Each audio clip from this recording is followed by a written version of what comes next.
Alright, let's continue navigating the glitchy place that is, well, that place.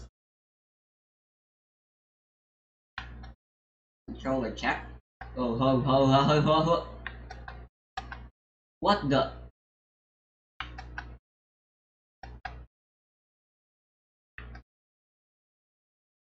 No, no, Steam is doing something funny.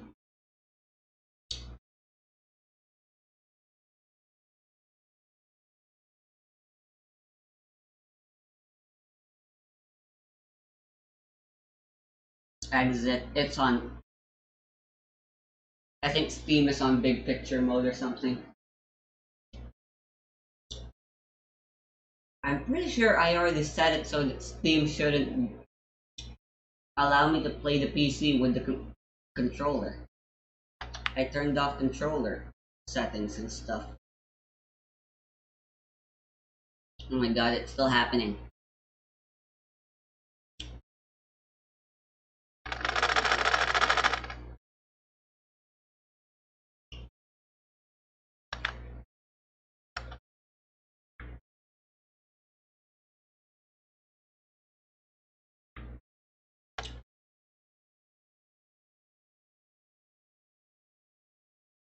Hopefully, this won't be a problem. Too big of a problem. Bro tries to steal some treasure while the others are distracted. Holder sees him. Anyone watch the video Rock, Paper, Scissors, anime Rock, Paper, Scissors? That was pretty awesome. Although, as it turns out, that video is actually really controversial. Because people don't like the fact that an AI did most of the animation work. Which, come on, why? That's just stupid.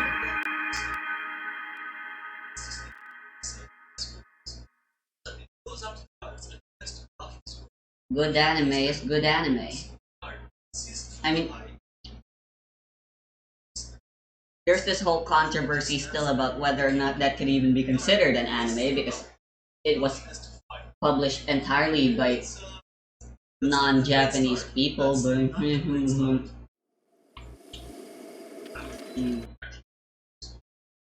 Akala Parade Ground ruins. This place sucks. Did it already crash? What? Maybe I should reload an old save.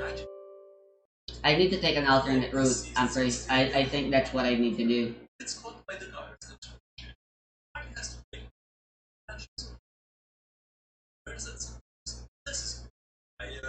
the fact that they all start to say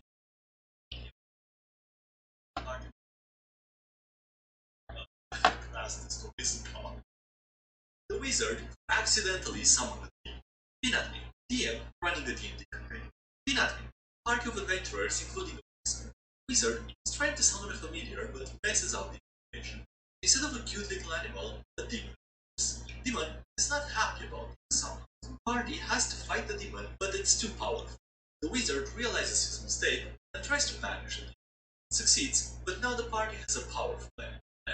Okay, I guess. Barbarian who tries to intimidate the dragon. Mimi, DM, running a D&D. Pinatni, party of adventurers including a barbarian. Party is facing the dragon, but things are not. Barbarian decides to try to intimidate. You're not scared of me, dragon. I've killed bigger things than you. Dragon just laughs and breathes fire. Barbarian is badly burned and barely survives. Learns that sometimes discretion is the better part of valor. The bard who charmed his way out of trouble. Timmy, DM, running a D&D. Pinatni, party of adventurers including a bard. Party is caught stealing from an almost match. Guards are about to arrest them when the bard steps forward. Uses his charm spell to convince the guards that they're all old friends. Speaking of AI, apparently all of these green text stories that are being told right now of D&D are also generated by AI. Now has some very confused guards as friends. So yeah, I asked ChatGPT for 12 minutes worth of stories. Yeah, there we go. This is what it gave me. Right, it gave me this. This is a 12-minute video. It, he, she. Okay. ChatGPT needs a proper pronoun. Timmy, DM running a D&D. Peanut, party of adventurers, including... No, that was weird. It said Zelda Breath of the Wild, and then it switched to Dark Army Resurrection, and now it's Linkle. Party decides to go after the beholder, despite the day. Beholders are the police. Okay, I'm just gonna stand still for a quick minute. Party sneaks into the beholder's lair, And if it doesn't crash, I am going to run. With a large chest and starts speaking. Beholder appears out of nowhere, eyes glowing with rage. Because this road is just very unstable. The beholder is having fun. Have one chance That Hinox is staying asleep. It really doesn't want to get disturbed. Trying to bluff his way out. Brad Sealing, which is borrowing, bring it back, I promise. The beholder isn't free and starts to attack. Party fights for their lives, trying to take down the Rogue tries to steal some treasure while the I'm loading an older file. The beholder sees him, blasts him with his cage. Rogue is reduced to ash, and the treasure is lost forever. Party barely manages to defeat the beholder and escape with their lives. Learns that sometimes the risks just aren't worth it. I like that they all start literally the same, and the last line is also half of the time about learning something. That's okay. I have never seen the party actually learn anything from the story, so I don't know where he got this idea from. Okay, obviously not never, but like maybe 10% of the stories involve the party learning everything. Their horrible decisions. Best case scenario is like 10%. The bard tried to seduce a dragon. Timmy, oh boy. Peanut, party of adventurers, including a party, is facing the dragon and things are not. Bard decides to try a different. Hey there, big guy. Hey there, big guy. You're looking mighty fine today. Have you been working out? Dragon is taken aback but starts to listen. Bard keeps going, using his charm and seduction spells. I bet you're a real fire dragon, Sam. Let's go back to my place and find out. Dragon is completely under the Bard's spell, follows him back to the party's camp. Party is shocked to see the dragon following the Bard like loves a puppy. Bard starts to panic, realizing he has no idea what to do with the dragon. Dragon starts getting jealous of the other party members, especially the Especially the you spend so much time with him. He's not even that strong or smart. Okay, so they're gay? But also means. Bard tries to sneak away, but Dragon won't let him. Finally, the party comes up with a plan to distract the dragon with a pile of treasure. Bard manages to slip away, but now the party has a new Love's dragon won't leave them alone. The charm spell is supposed to make people angry afterwards, but that just shows that even without the charm spell, the fact that the dragon isn't mad in that story means that the dragon was just genuinely that was amazing. Party is on a quest to stop a lich from destroying them. Paladins are known for their devotion to their god and their unwavering justice. Paladins are also known for their ability to turn undead creatures. Paladin sees the lich as a lost soul of saving and decides to convert it to the light. Party is skeptical, but decides to go along. Paladin approaches the lich and starts preaching about the power of God and the importance of redemption. Lich is amused, but also curious. Why would I want to give up my power and become a servant of the earth? Paladin is undeterred and continues to preach. Party is growing, visibly nervous as the lich starts to show signs of weakness. Lich agrees to hear Paladin's arguments, and the two of them retire to a private room to discuss. Paladin lays out his case, citing passages from his holy book and appealing to the lich's sense of morality. Lich listens carefully and asks thoughtful questions. Paladin is feeling confident that he's making progress. Suddenly, the lich springs a trap, revealing that it was going with Paladin all along. You're a fool, Paladin. You think you can convert me? I think the save file isn't. I think the locations and stuff aren't the problem here. Party fights for their lives. Let me check BCML real quick and maybe do a remerge. And the realization that some creatures are just beyond redemption. Learns that sometimes the greatest enemies cannot be swayed by words. I can't with this the sentence words that sometimes literally more than half of the time like that. People are being mad that AI is creating these stories and that they're technically not real, but like yeah, as if Reddit hasn't, as if some Redditors haven't already made fake stories just to try getting some clout. I mean, I've certainly done it before. I'm not gonna tell you which one it is though. Also, please don't look them up. Period, Those actually. links will check those out. This is already Discord. And yeah, that's it. Thanks for watching. I'll see you next time. Okay, bye. Haro rebalance combat system options. Maybe something wrong happened with the installation. I'm going to just try a remerge for now, but afterwards I'm gonna try reinstalling options. The options module.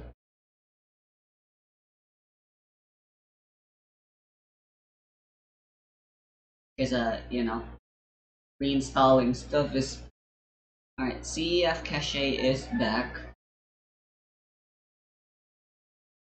Delete this. All of this.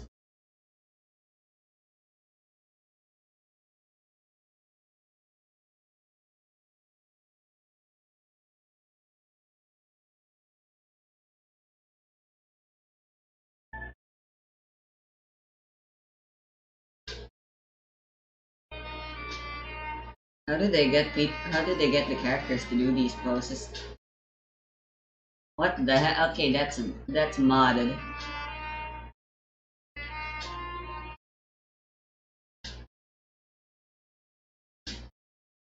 What the hell is the point of this video?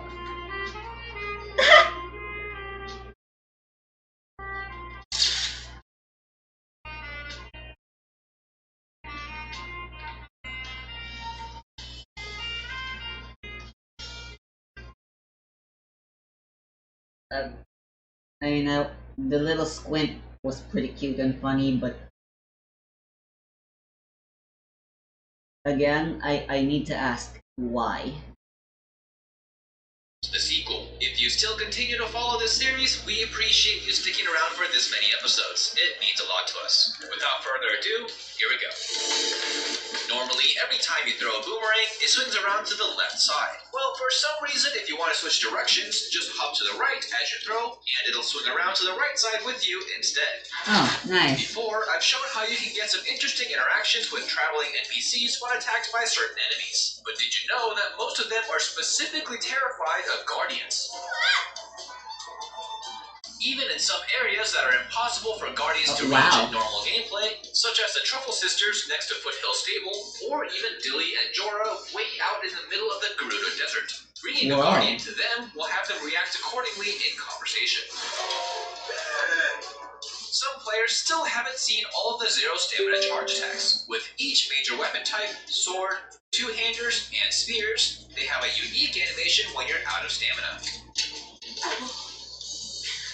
Players were asking last episode how I was able to drop the Master Sword. Well, along with the other complex glitches, IST and WMC found last year, which we have videos on, another sub-glitch even more complex. I wonder if those glitches will still be in Tears of the Kingdom. Allowing players to hold That'd be wacky. Eat anything in Link's inventory. This has many applications. To find that people are already doing glitches for Tears of the Kingdom speedruns day one. Eating anything you own, including Korok seeds, or even eating durability off of armor, which changes its color.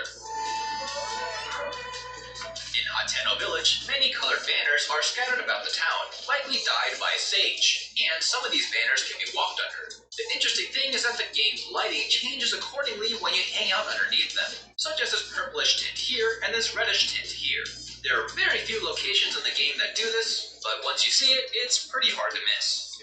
Here's some simple and super hidden details about the Korok Forest. These three silent princesses are placed in this way around the Master Sword to match the small flowers in A Link to the Past, as well as the tree trunk you initially walk through to reach the center of the woods. There's an extremely subtle secret in the Lost Woods that's easy to miss. The initial torchlit path leading to the middle of the woods is a reference to Zelda 1.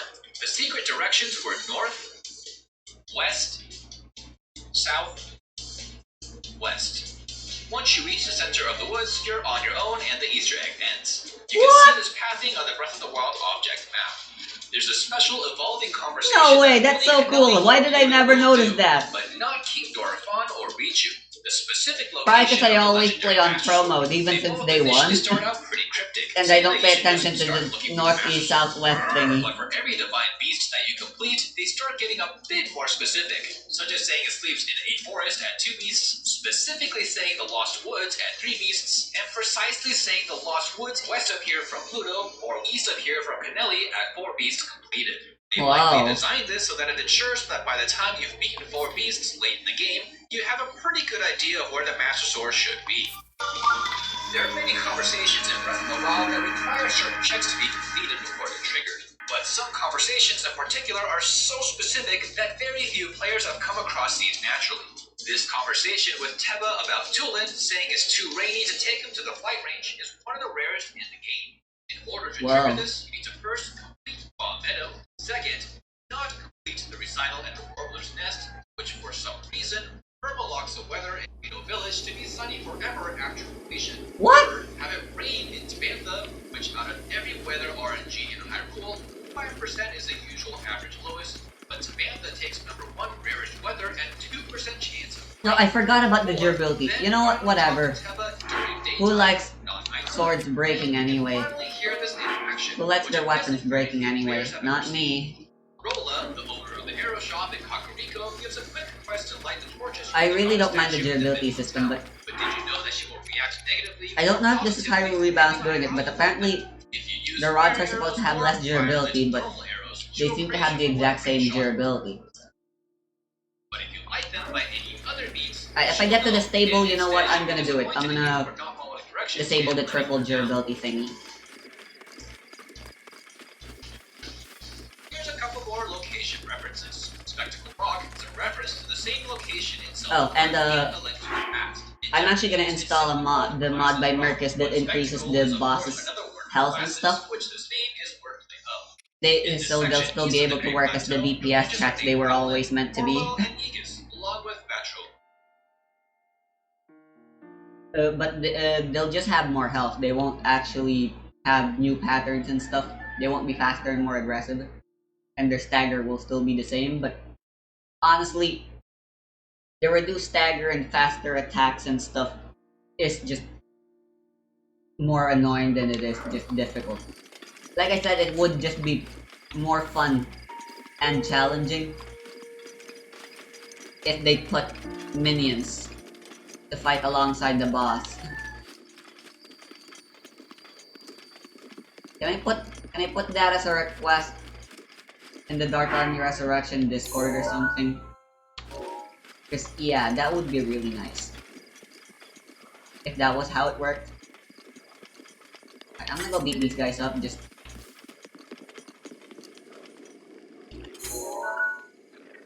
to test something. Just to test if the music's working.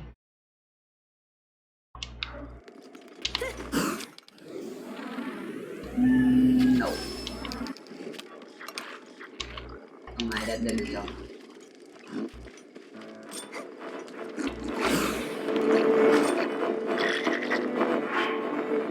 Okay then.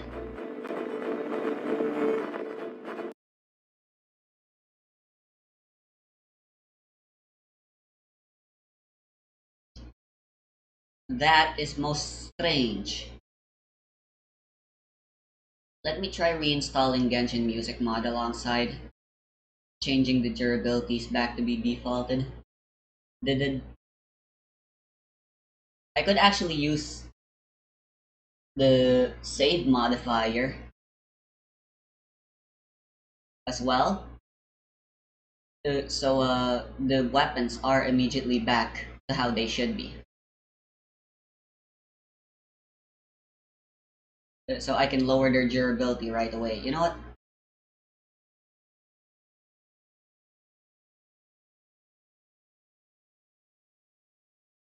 Dang it, I should... Whatever.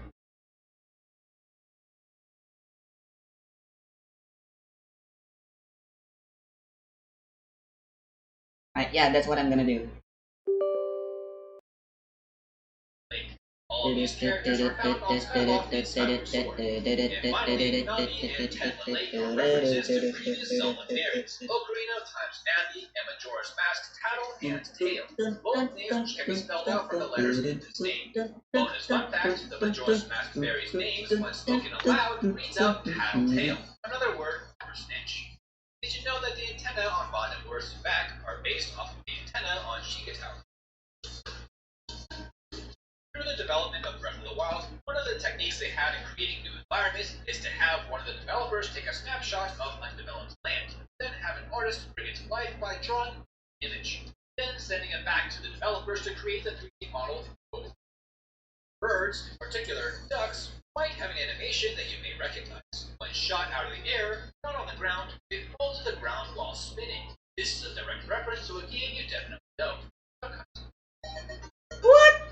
I've never shot any birds out of the sky since it's just way too much work. But hey, there's homing arrows now. Just a couple to mention. Straight up putting a keys ball on an arrow turns it into a magic missile. Very questionable noises when in the spa option in Gerudo Town, and talking to Teba's son Tulit naked will get him scared and call him mom. And maybe some players don't know still, but the upgraded sleeping option at the 4 major villages, such as the Gerudos, will have an extra sound effect.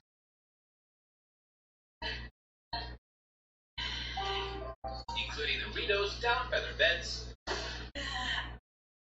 I already know about all those, they're really nice. That one's my favorite. And the Goron's questionable massage. And that's a close second because it's just so funny. Honestly, they all sound kind of suspicious. Connecting gears in Breath of the Wild aren't just set pieces for display like most other games. What do you think Link's doing in the fucking waterbed? I've slept on a waterbed before once on like a 5-star hotel. Large objects jammed between the gears will work just as well and turn the mechanism off. This is even more impressive when inside the Champion's Ballad DLC dungeon, where one jammed cog shuts down the entire machine because they're all interconnected. Just another small reason why Breath of the Wild engine is so highly regarded. What's your favorite Nintendo this time? Let us know in the comments below. Of course, we'll keep going with this series into Tears of the Kingdom, where we'll continue to gather a bunch of facts for you. For everything else, though, you know where to go. Right here on YouTube.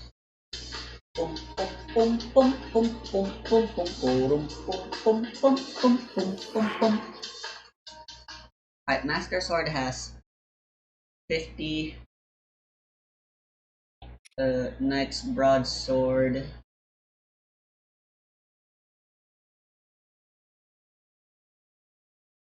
Is that actually a broadsword? The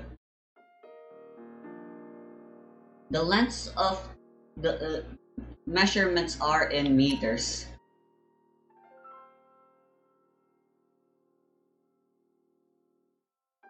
And yeah, the naming scheme for a sword is mostly just dependent on the length. It's much more complicated than that, but basically. There's also whether or not it is effective only with one hand, effective only with 2 hands, or effective with both hands. Oops, I think I changed the size of the window.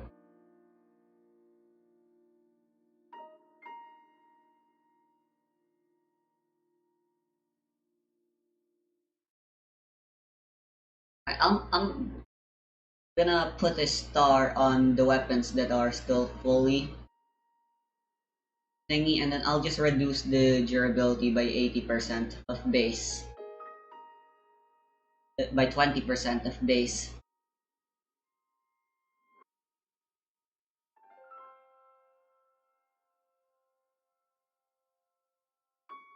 If they aren't full durability. Oh, only 25.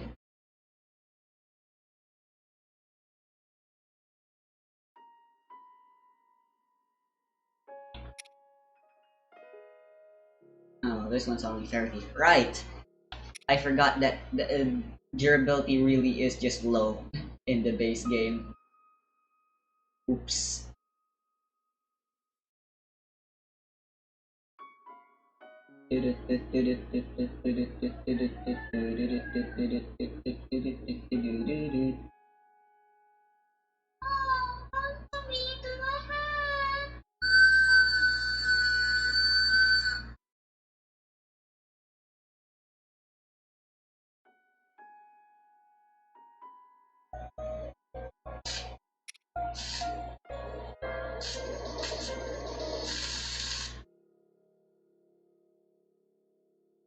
Only 15, wow. I'm not gonna be spam attacking with that for long.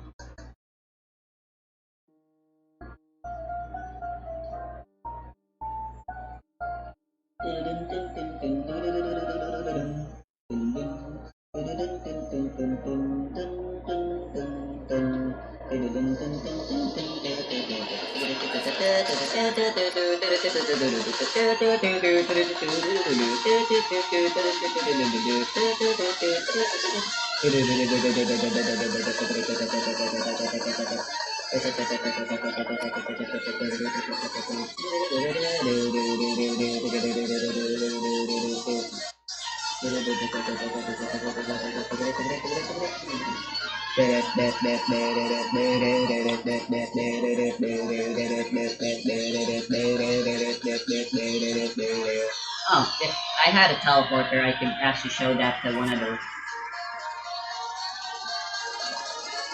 DJ.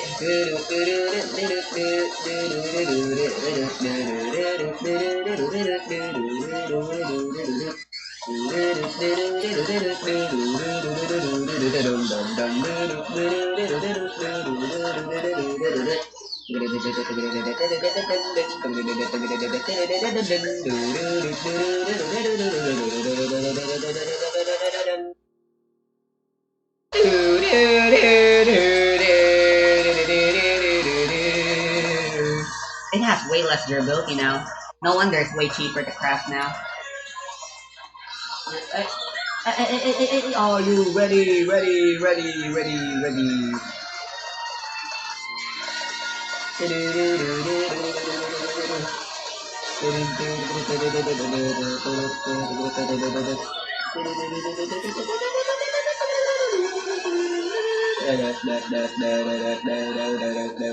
Okay, the shields actually don't need any changing since they are unchanged.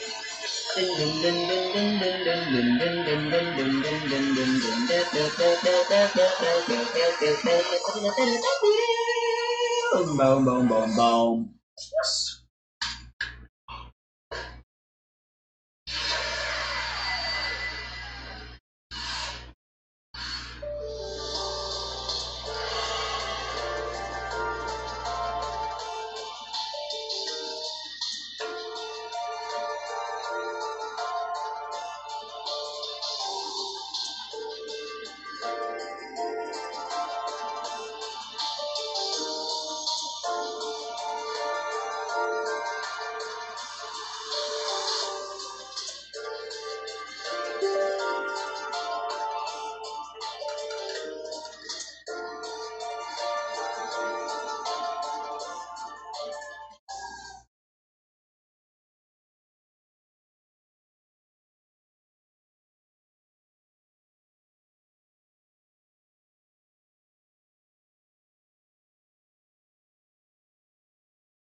This is a Shopee thing.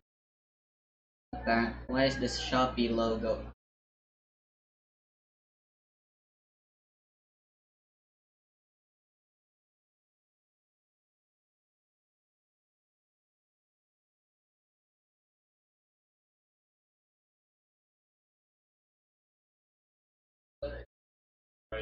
Oh, only 2 minutes. Isn't shielding, but dealing damage.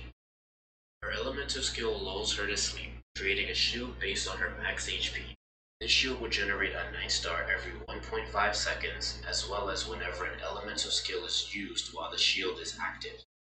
Her burst summons a celestial dream sphere above her that constantly shoots starlight slugs. I don't need to reinstall. Is that one's actually working just fine now that I've remerged? You'll gain a Night Star for your shield every time this burst hits an enemy. It's important to elemental skill first before you burst to maximize both skills. Like Nascent Light will give you a Dina Night Star for your shield every time this burst hits an enemy. It's important to elemental skills first before you burst to maximize both skills. I always burst first before skilling so I can get energy. Which improves the strength of your shield by 6%. And, you know, for the each maximize the duration of the shield. 24% shield strength. Sweet Slumber Undisturbed will increase the shooting star damage by 1.5% of Layla's HP. Her most important talents to level would be her elemental skill first, and then her burst. As far as artifacts go, Tenacity of the Millilith is her go-to set. It provides her with an HP bonus for stronger shields and takes advantage of her shooting stars for the 4-piece bonus. Her best weapon is the Jade Cutter. Master Koga, I want him to remain unchanged. Sacrificial Sword, as well as the Favonius Sword, are great sources of Divine energy Beast recharge. Boss You can Life. focus on building HP, crit, and crit damage on your artifacts. Sure, give them a bit of Constellations resistance. Further improve her kit with her C1. Actually, I Most think important, double health improving might her be shield too much. strength. Once 4 stars have been reached, they will fire a shooting star that hones in on nearby enemies, dealing cryo damage. The cooldown and duration of this shield is exactly 12 seconds. Her C2 will allow her shooting stars to build back energy, while C4 increases normal and charged attack damage based on 5% of Layla's max HP. C6 will greatly improve the damage of the shooting stars and speed of creation. Here are some of my favorite Layla teams.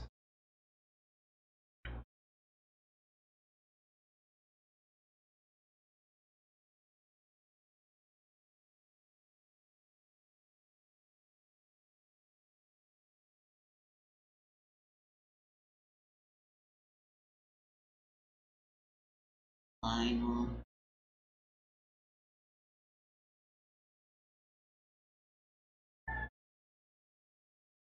Oh, their drops are affected as well, apparently.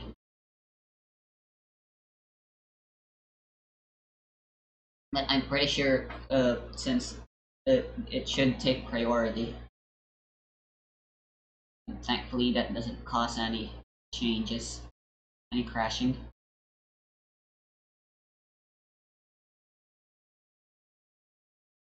Okay, so the blights aren't here, so I'm gonna assume they are unchanged in terms of stats.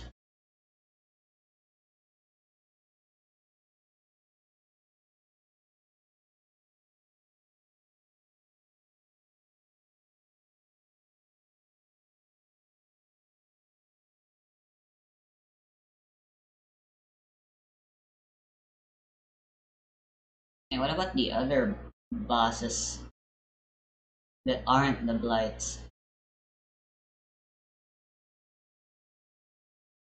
Okay, then only the actual main bosses are here, not the mini bosses. Oh well. They're already plenty tanky enough as is, and Dark Army Resurrection will make them just way more difficult already as is anyway. Oh, those are actually Vimos.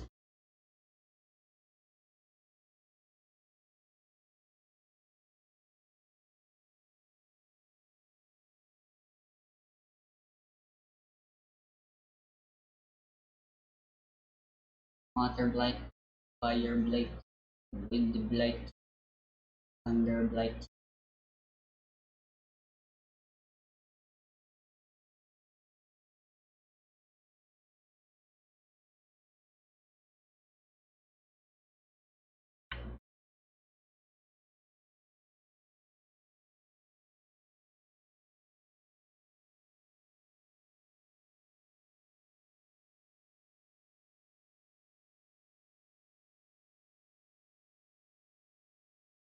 Stats where?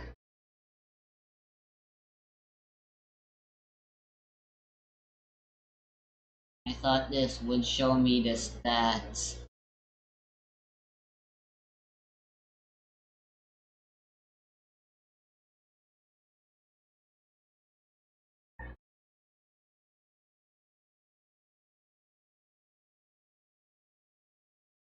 God damn it.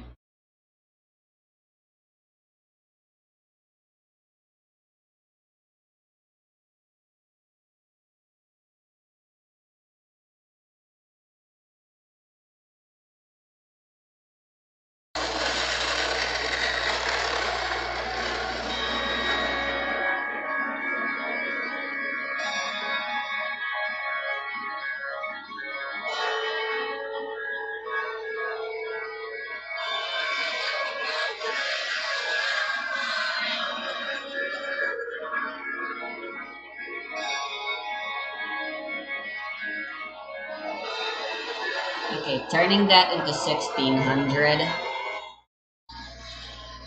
It does turn into 1000, I'm pretty sure.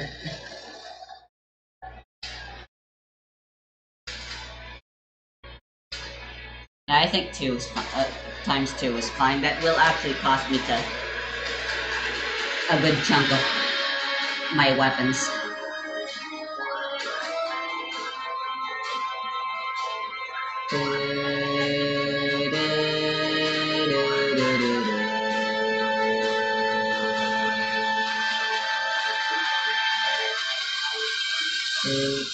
Why can't it just be a nice even times 2? I'm gonna go for 0.5 since... Alright, I'm gonna keep the rematches unchanged. Make them easier.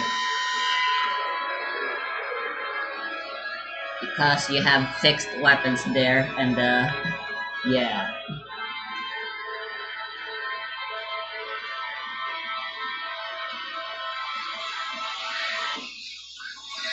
Maybe I should re-enable endgame.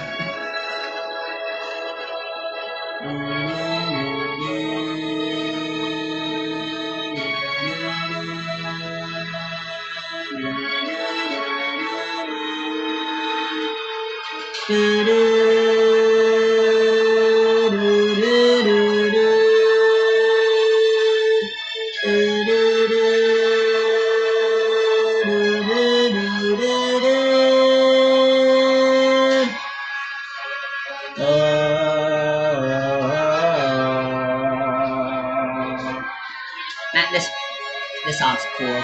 Not Mass Scotia will have 0.5. Cause that guy's already a plenty of doozy already as is.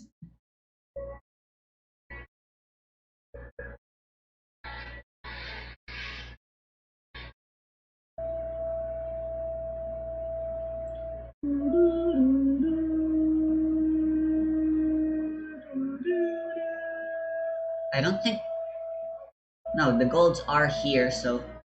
Ah, there he is. Master Koga only has 300? I don't believe it.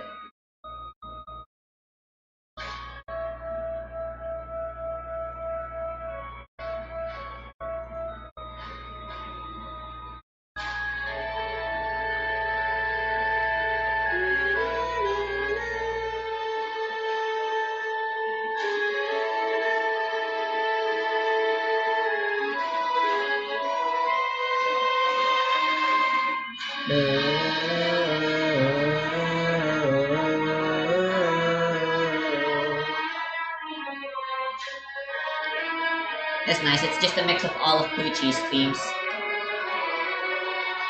Playing consecutively. Let me check if Endgame got an update or something. Just in case.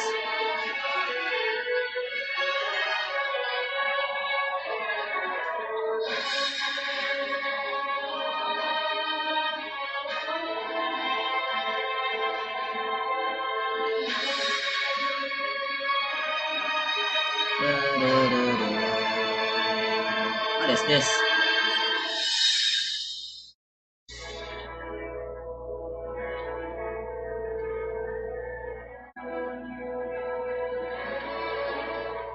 What is nightmare mode?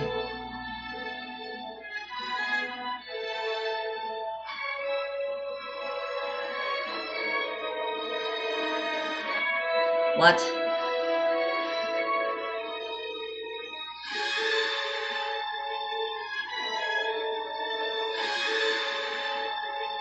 Okay, so it looks like this is for a specific... This is to fix a specific mod that lets you place Mipha or something.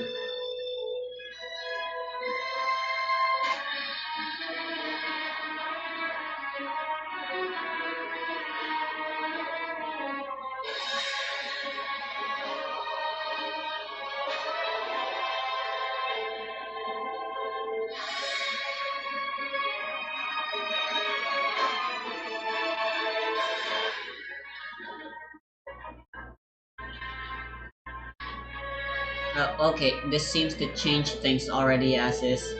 Wait, I don't think this is the exact same mod I even used.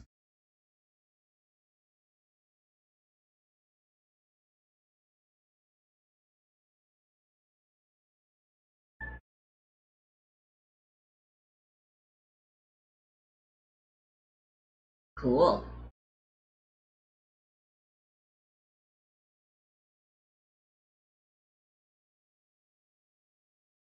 Ah. Hmm. Ah. Zelda Breath of the Wild NPCs be like.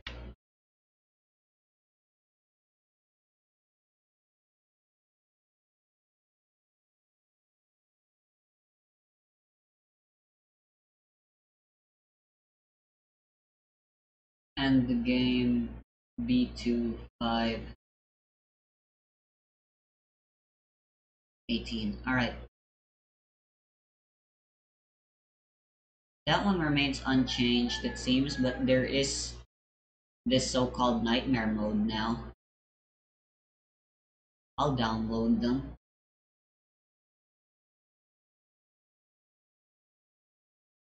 New Game Plus. Nice. Why is it in Comic Sans? There's already relics of the past for that. The original Let's Play I did this where the only change was that I was Linkle. Yeah, well, it did eventually change to have more mods included eventually. Man, trying a New Game Plus would have been pretty cool.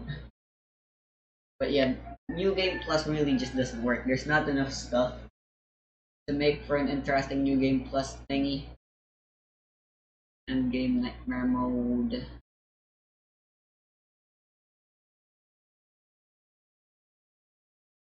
And game Ganon only. And I'm actually gonna this in Dark Army Resurrection just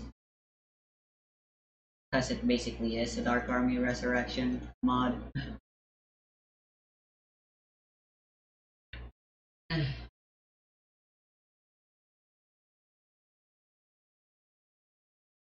It's a cool theme. You know what? I'm gonna listen to it again.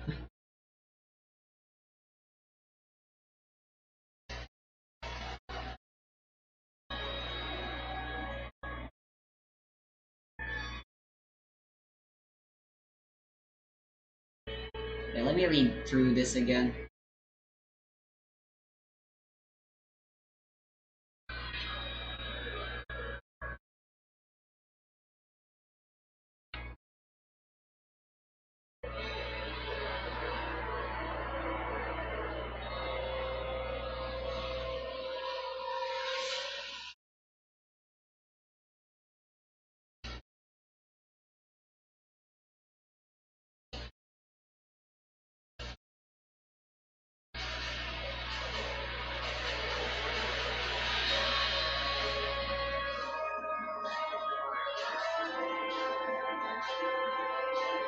What is AAMP?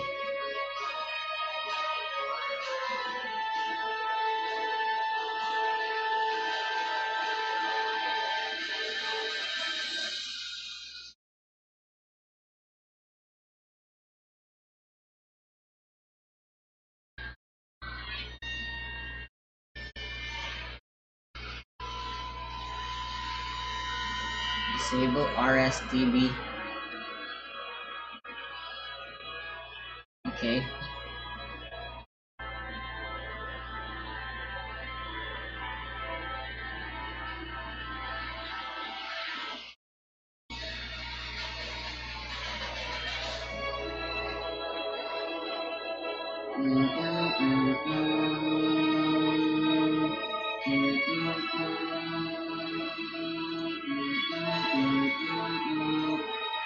Yeah, I want to try Endgame.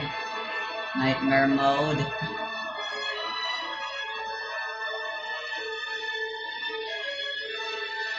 I think this is the latest version that has the choice of having Nightmare or not Nightmare mode. Or there might not even actually be any options here, it just installs.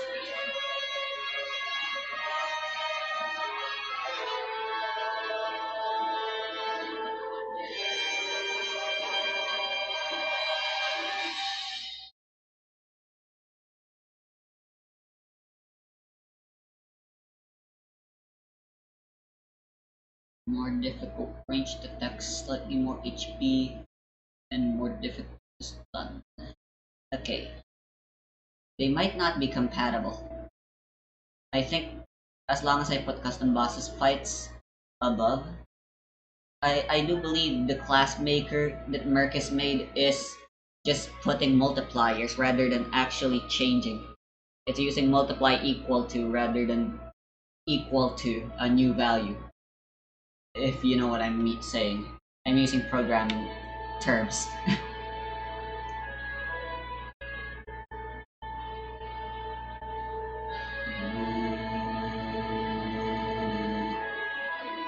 I'll just use normal endgame if this turns out to be bullshit. I think I accidentally put on Linkle. Maybe I should change the music again.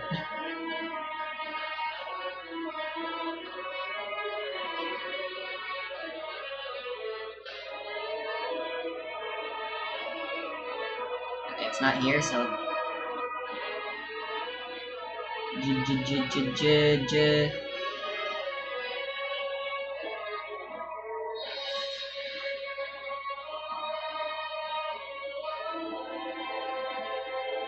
where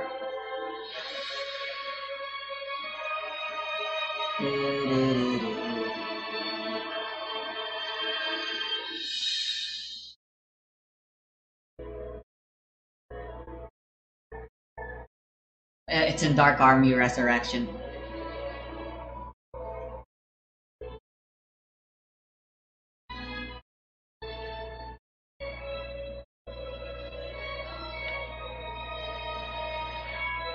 I don't like some of the choices, but fighting the Guardian with Raiden's theme, yeah, fine.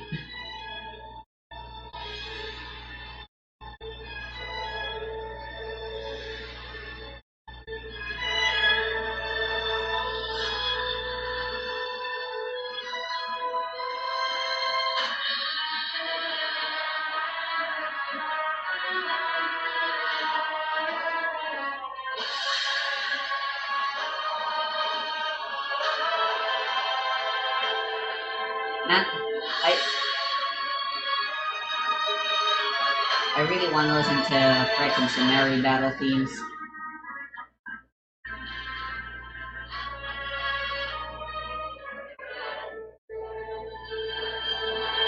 Alright, I'll make Battle Track 3. Since Battle Track 3 and 1 are the ones that play the most. 3 is Gilded Dreams, I believe. Which is the one that plays in Soros, the stream I've listened to too much of. 2 is Battle Theme 2 is my favorite. Rhythms of Veils.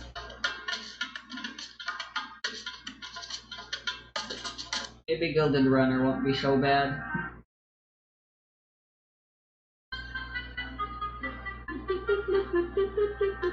What's Battle Theme for?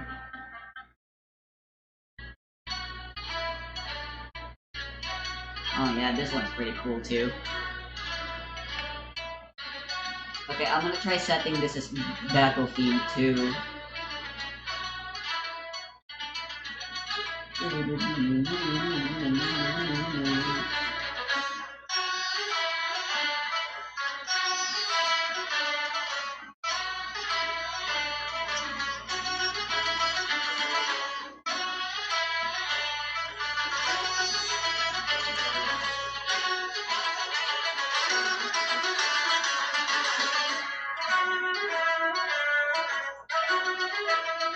Yeah, why not?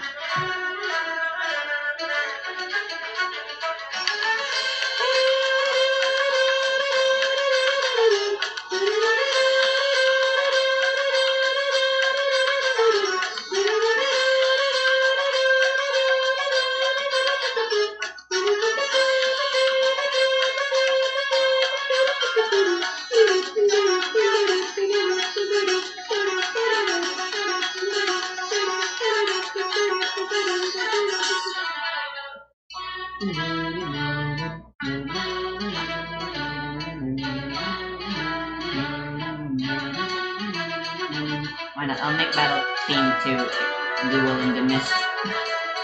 for the rare chance it will play.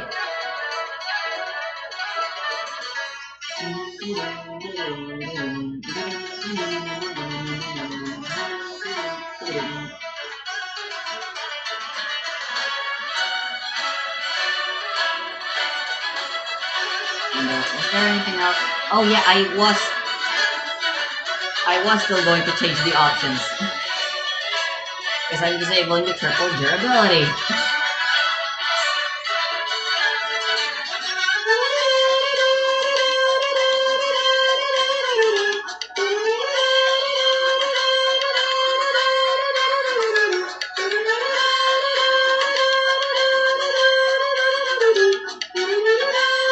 I mean, I can still just use the Master Sword, probably, and that's still gonna be more than enough. Sadly. But, you know, that's your reward for getting the Master Sword anyway.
I keep freaking.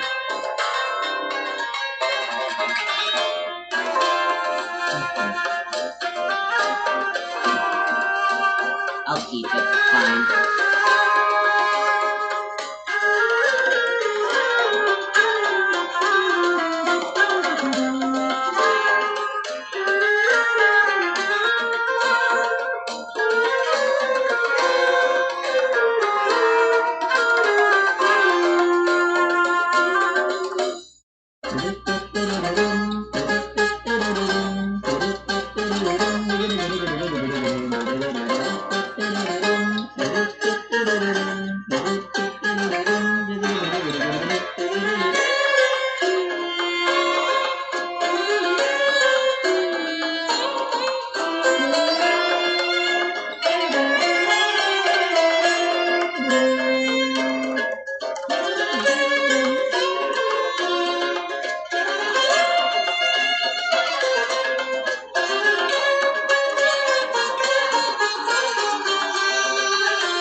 what's 20% of 50?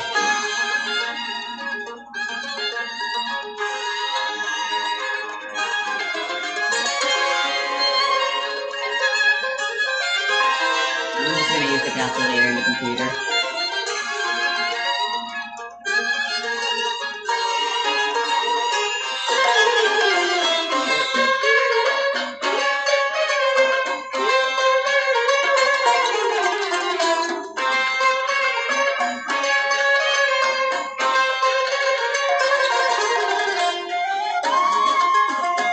Oh, 40.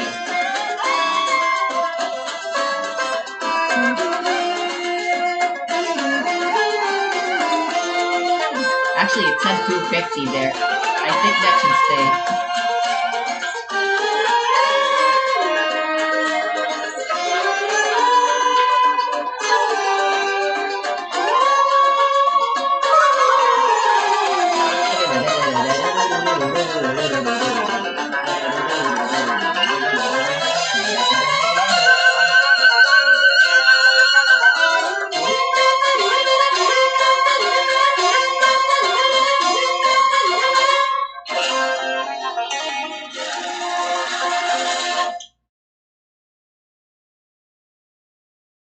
Incentive to get the weapon inventory upgrades.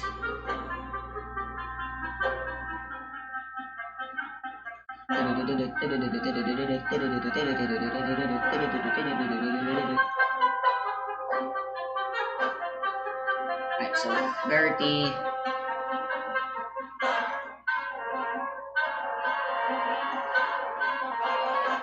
Just 3,000.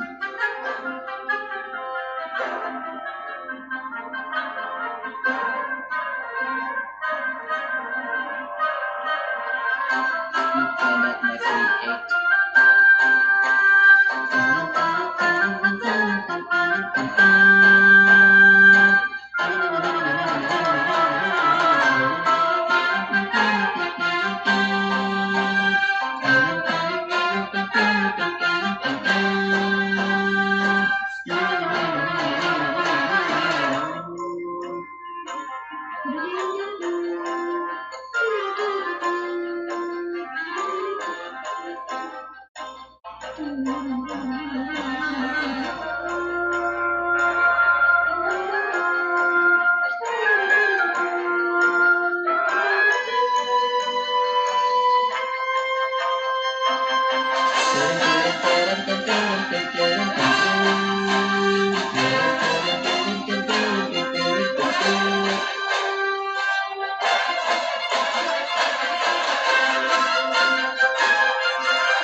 Here should be good.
I just realized bows and shields are unchanged.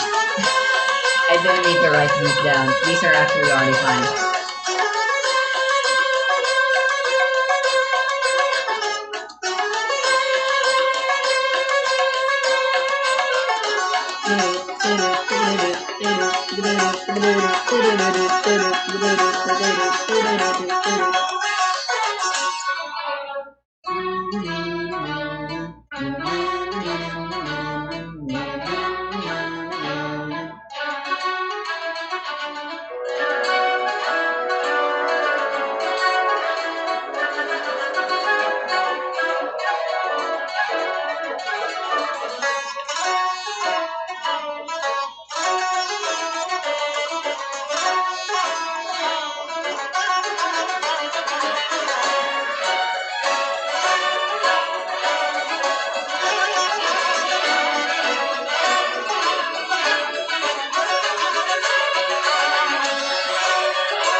Well, let's see.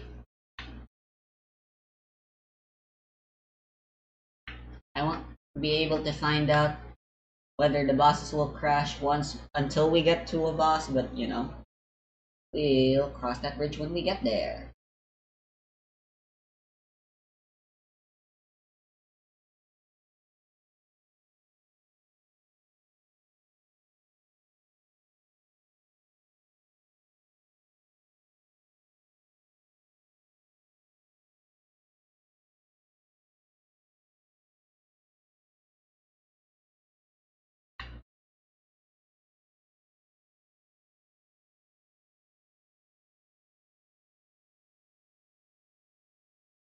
Are you ready?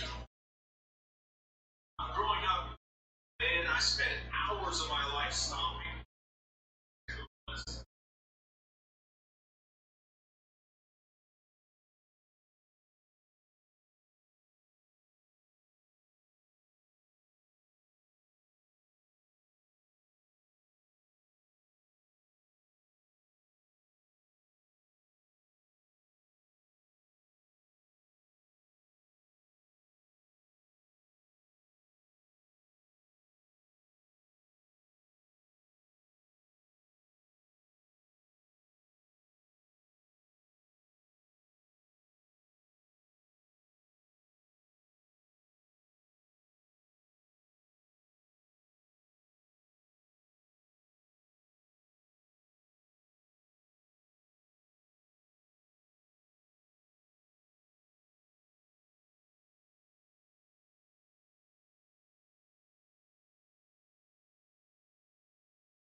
I would write that jump, and she needs that. That team needs that, but that's how writing function at C0. So now let's look at the heater. The heater at C0 is by no means like a bad character.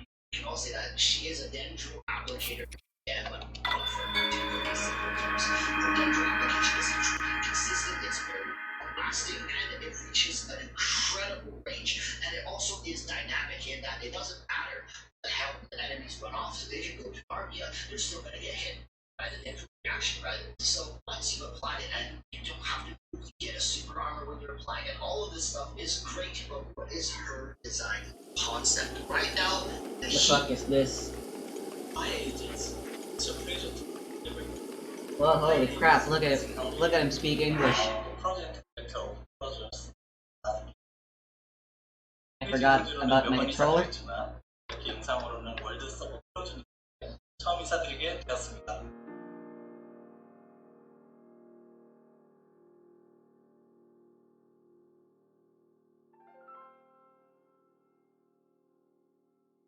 Looks like I needed to recalibrate.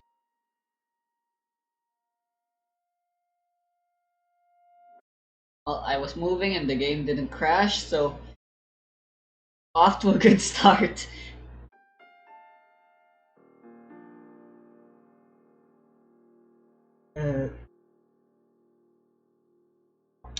That should still be 250. Alright.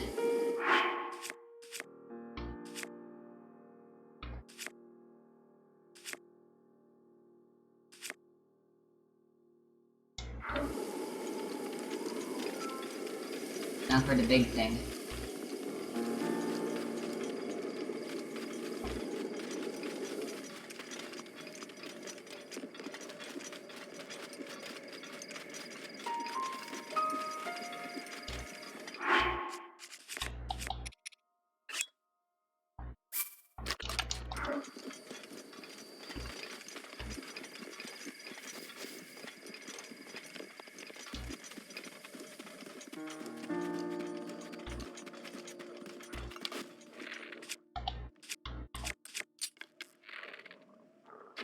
Oh, holy crap!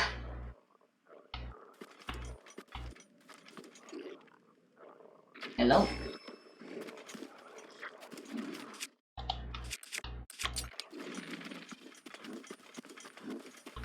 Okay, they noticed me in the end.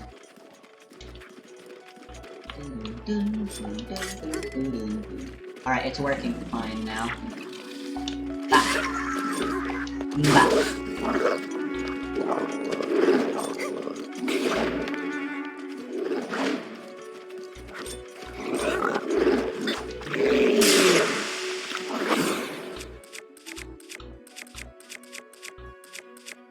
What should I use?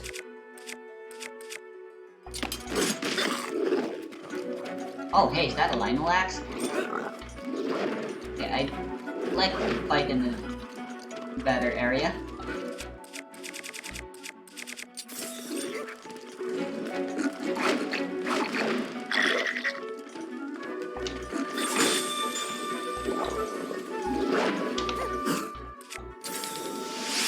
Uh-oh. Okay, good.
Alright, so should I go for the claymore or... I can go for this. Oh, my inventory's still full. Oh, right, well...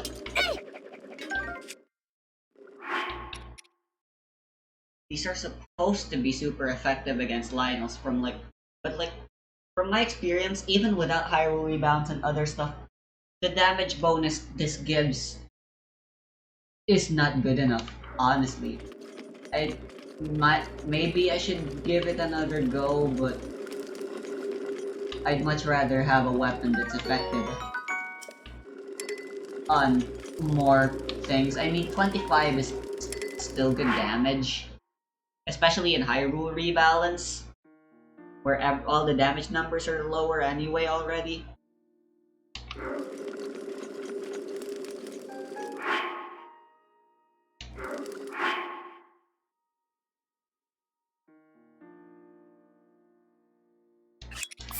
I already have enough spears. I mean, it certainly wouldn't hurt to have more, but...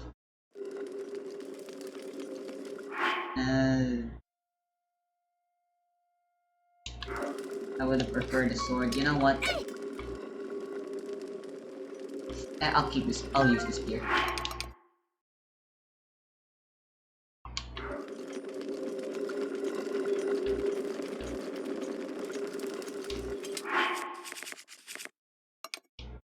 Oh hey, nice, I have a teleporter.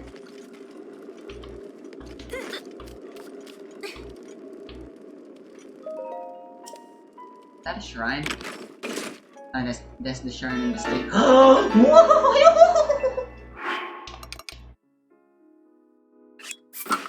Yo!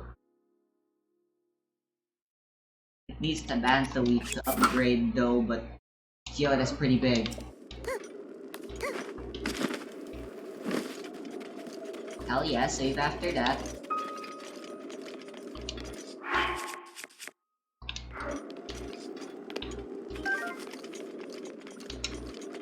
Have some space, and it would be nice to have some weapons that don't burn. Don't have to worry about thunderstorms.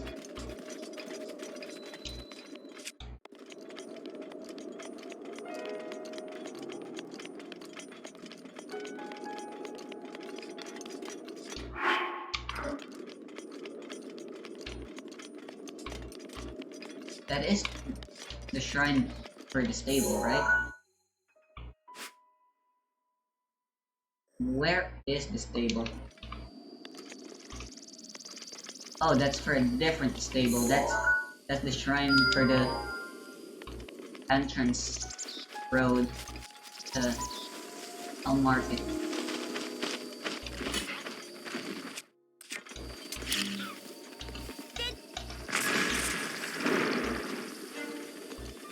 Dang it, they're so stupid.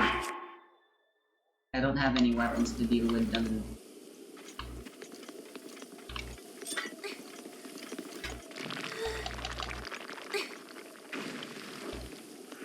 Okay.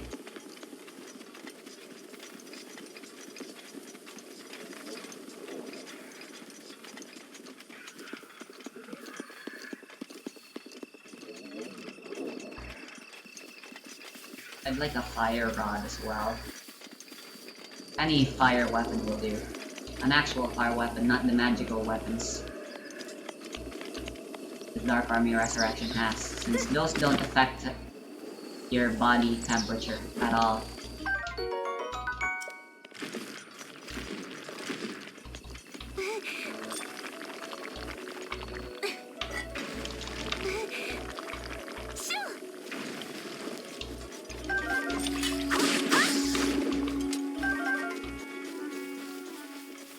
I already... What?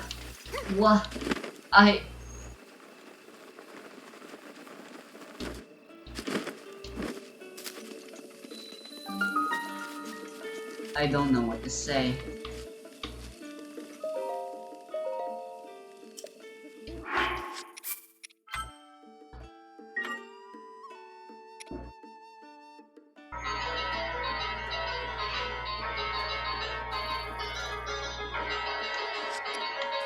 Sounds very cheap. This showed up in my recommendations and I wanted to give it a listen.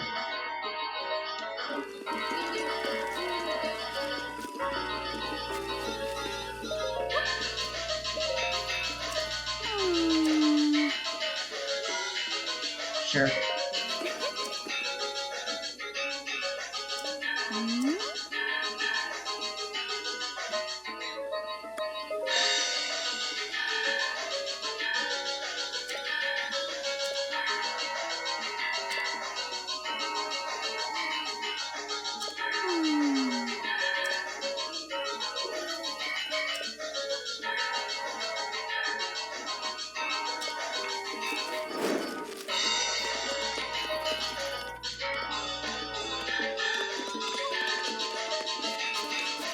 Hey, are you Telma?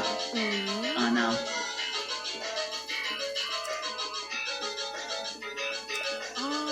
You're not even tall.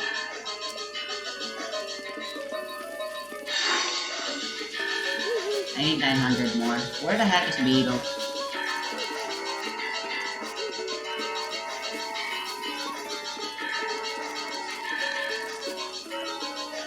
You're not the little sister, aren't you?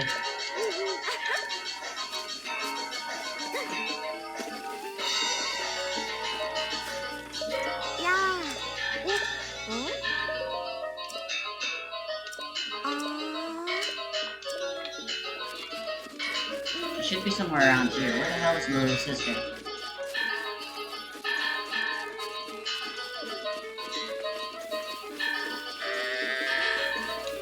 Whatever. Oh my. There you are, Beetle. It's raining. Well, I was gonna cook some stuff.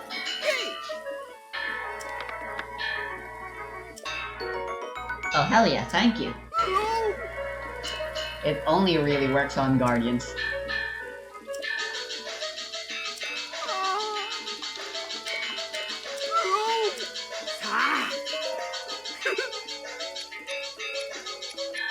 Huh, these are lame.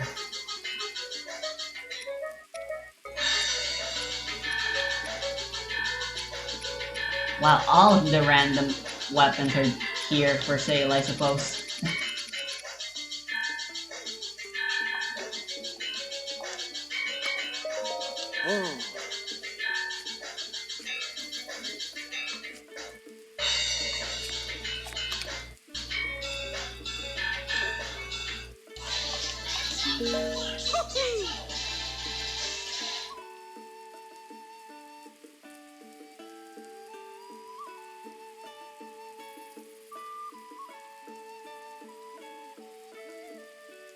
Hello and welcome to our channel, Ivanhoe's Gaming. There are now a mind-boggling 68 playable characters, including travel variants, and Genshin Impact. In today's video, I'm going to cover what every single playable character in this entire game is best at.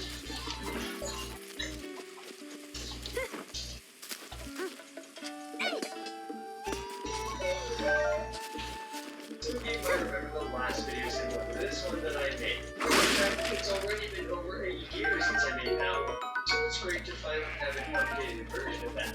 Obviously, this list will include all the wacky, grass-obsessed, gender-driven videos that have made for watching our wallets. Real quick, I've got the perfect sponsor for all you mobile gamers out there. The Red Magic 8 Silver Edition. They're back and shinier than ever with this gorgeous, sleek silver casing. Not only does this phone look gorgeous, but it is the pinnacle of mobile gaming devices. Ever since Genshin Impact's release, I've been allergic to playing it on mobile, even on my other flagship mobile devices. But the Red Magic smashes competition by running Genshin Impact at max graphic settings and at 60 FPS without a problem. And from what I've seen, enemies load into dungeons even faster than the PlayStation 4. Now when I'm traveling, I don't need to dread logging on to suffer through my Genshin Impact experience on my old phone's 10 frames per second, and I can actually enjoy playing Genshin Impact the way it was meant to be played on the go at max graphics and frames per second. You can tell they have iterated and perfected the gaming phone formula. This phone even has a mini cooling fan, and it has extremely useful software which allows you to bind the shoulder buttons, record seamlessly, map buttons, and more. Unsurprisingly, this thing is rocking some of the best specs on the market, like the Snapdragon 8 Gen 2 plus a dedicated Red Magic gaming chip, full AMOLED display, a 20,000 RPM turbo fan, tons of storage, and even more stuff to optimize your mobile gaming experience. Anyway, if you're looking for the smoothest gaming experience on mobile out there, then the Red Magic 8 is perfect for you. Just smash that link down below to check out this state-of-the-art gaming phone. Huge thanks to Red Magic for sponsoring today's video. Now I want to clarify some potential misconceptions of this list. While best might seem subjective, a lot of it ends up being quite subjective, and I will avoid extreme specificity. Anyway, this is my subjective list on what I think is objectively whatever character, including Traveler variants, is best at in Genshin Impact as of patch 3.5. Okay, I just realized these videos are I'm not really here to stay. I I've got can't 68 unlock characters this to go through. fairy And yet. if I you still don't enjoyed have the money. massive I'm lists supposed of Going these, to read those, consider so- subscribing and liking this video. That really helps me out. Thank you. We'll be going alphabetically, and as such, the first character is the Chief Alchemist himself, Albedo. Albedo provides the best off-field geo damage without relying on other geo structures. Albedo's I'm base gonna kit go provides the most elemental mastery for a geo unlock character, some towers. providing 125 elemental mastery when he uses his elemental burst. Finally, Albedo is the best off-field geoparticle generator at Constellation 0, providing a 2 in 3 chance to generate 1 particle every 2 seconds from his elemental skill. And last but not least, Albedo can provide the most bonus plunge damage in the game. His Constellation 4 adds 30%, Constellation 6 adds 17%, the Freedom Sword adds 32%, and Geo Resonance can add 15% for a whopping total of up to 94% bonus plunge damage. Our newish comer, Alhaitham, is next, and he's really grown on us. Alhaitham is the best on-field Dendro driver thanks to his flexible Dendro infusion duration, and because he uses a sword which comes with increased resistance to interruption and much smoother auto attacks. Alhaitham is overall the best sustained on-field spread Dendro damage dealer, and Alhaitham is best at usefully basically using every type of damage, which includes normal attack damage, charge attack damage, elemental skill damage, burst damage, and even a bit of plunge damage, and all Dendro-related reaction damage as well. And finally, Alhaitham has the unique ability to use his burst, swap off for a second, and swap back on to still gain the full benefits of his burst by generating 3 mirrors in doing so. The coldly out-of-place free 5-star character Aloy comes next. Aloy generates the most cryoparticles in a single elemental skill cast, which is 5 cryoparticles. Aloy also has an exclusively unique portrait background and a unique passive ability that doesn't scare birds and boars as easily. Amber comes in blazing hot and has the most insane power application against a large target for a few seconds during her elemental burst. This makes Amber the most reliable method for double vaping with Xingqiu's elemental skill. To complement this, Amber is also the best pyro elegy for the end user. After the rather underwhelming Amber, we have the extremely overwhelming Ayaka. Ayaka has one of the most powerful bursts in the game, ticking 20 times at Constellation 0 and 60 times at Constellation 2. With all these cryo ticks, Ayaka has the most cryo application in the game, especially at Constellation 2 where her burst applies cryo 20 times to a single target. Ayaka's Constellation 4 is tied for the most defense shred from a single source in the entire game.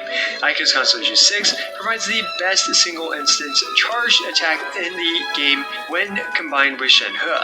Ayaka is also the best for traversing across large bodies of water. And what better way to follow up Ayaka than with her brother Ayato? Ayato has a great amount of AoE Hydro application from both his elemental burst and elemental skill. He also has a minimal drawback elemental skill that's just absurdly pragmatic for both dishing out a lot of Hydro damage and applying a lot of Hydro in a very specific way. And while I did say I would try to avoid being overly specific, well, Ayato's Constellation 6 is probably the fastest way in the game to output so much raw damage multiplier, which is a 900% attack modifier in a very short amount of time. My favorite idol, Barbara, has the most accessible revive in the game from a character's kit from a Constellation 6. Since so many people now have a Constellation 73 Barbara now. And let's also not forget that Barbara is the best for freeze, as in freezing your own team thanks to providing your own character the highest amount of self-applied Hydro in the game. And next is our favorite pirate captain, Beidou. Beidou, especially at free-to-play levels, has debatably the best off-field electro damage, specifically against 2 targets. Beidou has the best and only electro counter-attack in the game, and she also provides the most damage reduction at 37% with her level 13 burst. Ah yes, Bennett's Boy is one of the most overtuned and broken supports in the game.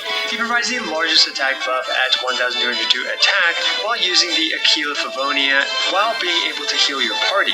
Bennett has the highest pyroparticle generation on a per second basis over a period of time, and at Constellation 6, he's the only character that can infuse any melee character with pyro basic attacks. But that's not all. Bennett has the most accessible 2-gauge pyro application in the game through both his burst and his tap E. And lastly, he applies pyro to your own characters, which has a surprising amount of utility, like Sunfire Jean and infusing pyro with Kazuha, and cleansing yourself from things like the ice aura and the hydro aura thing. All in all, Bennett is scorching the competition. Candace is an incredibly unique character in Genshin Impact. Candace is literally the only external source for infusing Hydro onto melee characters. Candace has the only Hydro counterattack, and Candace provides the largest elemental damage normal attack buff, at least for that specific multiplier. But I think that this one might be getting a bit too specific because in all honesty, she definitely isn't the best normal attack buffer in the game, despite providing the most amount of normal attack damage multiplier. And finally, Candace is the best and basically the only character that can enable you to do damage by just switching thanks to her elemental burst. Child, aka Tartaglia, has the highest on-field Hydro application. He has the overall easiest to set up large Hydro nuke and is one of the best enablers for an off-field reverse vapor, aka pretty much just Shang Lane. Child also does a ton of additional damage to multiple clumped up enemies thanks to his Riptide Slash. Chongyun is the only character that can infuse melee characters with cryo, and by being the only character to provide this utility, he is therefore the best at it. When paired with Shenhe, Chongyun is the best character for making nearly any melee character viable with a cryo DPS build, especially with Constellation 6 Shenhe. And finally, he is the best at providing free-to-play accessible cooldown reduction at Constellation 2, which provides 15% cooldown reduction. Our favorite E-Laser survivor, Cole, is up next in our alphabet soup of characters. Cole is the best bow-wielding off-field Dendro applicator, which makes her a great user for the Elegy for the End. Cole is also the only character able to apply small amounts of Dendro that follow you with her floral ring. Oh, and she's great at yeeting her burst somewhere you don't actually want it to go. Sino is the best at making terrible jokes. At Constellation 6, he's arguably the best on-field aggravate DPS character. And after the powerhouse that was Sino, we have the next powerhouse, Dehya. Dehya is great at providing shieldless perfect hyper armor for 9 seconds. She's also the only and thus best character for sharing damage with her teammates. She's capable of AFKing certain enemies to death with the Ocean Hue Clam, and she's the only character that can cancel her elemental burst by jumping. Next we have Diluc. Diluc is one of the best abusers of Dragon Strike, and his elemental burst is also the best at pushing enemies across the entire map. Now we have the scourge of the wine industry itself and child laborer, Diona. Diona is great at providing role consolidation as a cryo character, providing good amounts of healing, a great cryo shield, a ton of cryo particles, 200 elemental mastery at Constellation 6, and finally she actually has the fastest sustained charge shots in the game with her Constellation 4. Diona is also one of the best options for a free-to-play Fringe team, since her 200 elemental mastery provides a significant boost to bloom damage, and she's able to freeze enemies in an AoE. Diona is able to provide the most elemental mastery from a cryo character, providing 200 with her Constellation 6, up to 200 with the Elegy for the End, and 120 elemental mastery with the Instructor set, which is up to a whopping 520 elemental mastery. Our eccentric merchant Dori is next, and she's the best at applying Electro to yourself. This actually allows for some unique playstyles like self-swirling Gene and self-infusing Electro onto Sayu for some Sayu shenanigans. Her tether also allows her to be uniquely compatible for running Freeze and Hyperloop together. Ah yes, Eula. I think everyone and their mother knows that Eula is the single largest nuker in Teyvat. Nothing can face her ice-shattering elemental burst. Eula also happens to have the overall best physical damage normal attacks in the game. Farazan is great at solving puzzles, taking nearly 100 years to do so. She's also the best at buffing animo damage, especially at Constellation 6. Farazan provides the most/only off-field animo particle generation with her yes, she's Constellation so good 6. at solving puzzles, it took her 100 years to solve one. Dendro's release. Fischl is one of the most buffed characters thanks to Dendro. Fischl is the ultimate Electro Flex Tape for Dendro, being slottable whenever you need an Electro applier. Fischl is able to proc the most aggravates in the game with how her second passive works. And let's not forget that Fischl is the only character to provide a consistent 1 particle per second while she's off-field, thanks to Oz. And last but certainly not the least, for our dear Amy, is that she is also the best Princess LARPer in Genshin Impact. Okay, so this list is going to be a long one, and that's because because it's going to be about Ganyu. Ganyu has overall the best charge shot damage in the game, outputting huge multipliers and huge AoE, and it's all meltable. She's arguably the best at doing damage over infinite range, thanks to the lack of damage loss on her blooms no matter the distance. Ganyu's burst is the best massive AoE multi-hit cryo applicator with 100% uptime. Ganyu is by far the best abuser of reverse melt, and she is the situationally best cryo elegy user, being better than Diona for this role in specific situations. But that's not all, she has arguably the best taunt in the game with her elemental skill, and finally Ganyu is still one of the best speedrunning characters even to this day. Our playable Dago Goro is overall the best support for defense scaling Geo characters like Ito, Albedo, and Noel. With some constellations, Goro provides incredible role consolidation by providing healing at Constellation 4 and crit damage at Constellation 6. He's also the only character to pull in crystallized shards, which makes them far more practical than they otherwise would be. And last but not the least, he is the only and the best Geo elegy wielder, and he is the uncontested champion of being harassed for his fluffy tail by Yai Miko. Heizo, despite being a 4-star character, has the largest single-hit animal multiplier in the entire game. He's also the best at literally punching in his enemies' faces. Everyone's favorite prankster, Hu Tao, is next, and she has the best pyro single-target DPS, with vape or occasionally even melted charged attacks. She also boasts the biggest pyro nuke in the game with her elemental burst, and can have the highest crit rate stat on paper with her Constellation 6. Hu Tao also has a very unique dash, and although I haven't confirmed it personally, if she's able to dash out of an ice cage with her dash, that makes her the best character at dashing out of an ice cage. The one and only Ito has the highest on-field Geo damage output. He is the best in slot for a mono Geo team, and Ushi is undeniably, unequivocally, and unarguably by far the cutest summon out of all the summons in this game. The Dandelion Knight Jean is next, and she is by far and away the best abuser of fall damage. Jean provides the most anima resistance shred from a single source at Constellation 4, and she has one of the strongest full party instant heals in the game. Her burst also swirls your own characters, which can be uniquely useful with things like Bennett's Burst for the Sunfire Jean playstyle. The Self Swirl is also a great way to make use of Dory's Electro Self Infusion as well, and it activates Aggravates. Kaya has the best cryo application that stays with your character. This allows for highly mobile melee characters like Hu Tao to move around and not worry about being inside a specific circle for a cryo application. Kazuha is absolutely ridiculous, and I'm going to be quickly blitzing through everything he's the best at. Kazuha is the best universal support for Pyro, Electro, Cryo, and Hydro characters, aka Pedge characters, by providing both elemental bonus damage and resistance shred through the Souvenir. He provides elemental damage to off-field Pedge characters as well. Kazuha has the fastest powerful grouping ability with just his elemental skill. Kazuha is one of the best first 2 constellations in the game, and after Constellation 2 and the Freedom Sworn, he pretty much power creeps all other anima supports, especially for Pedge damage amplification. He's also one of the best elemental shield breakers thanks to his infusions and swirling, and last but certainly not the least is that Kazuha has amazing vertical mobility for overworld exploration. Up next is Keqing. I'm not sure if they fixed this bug, but Keqing was best for flying 10 million feet into the sky.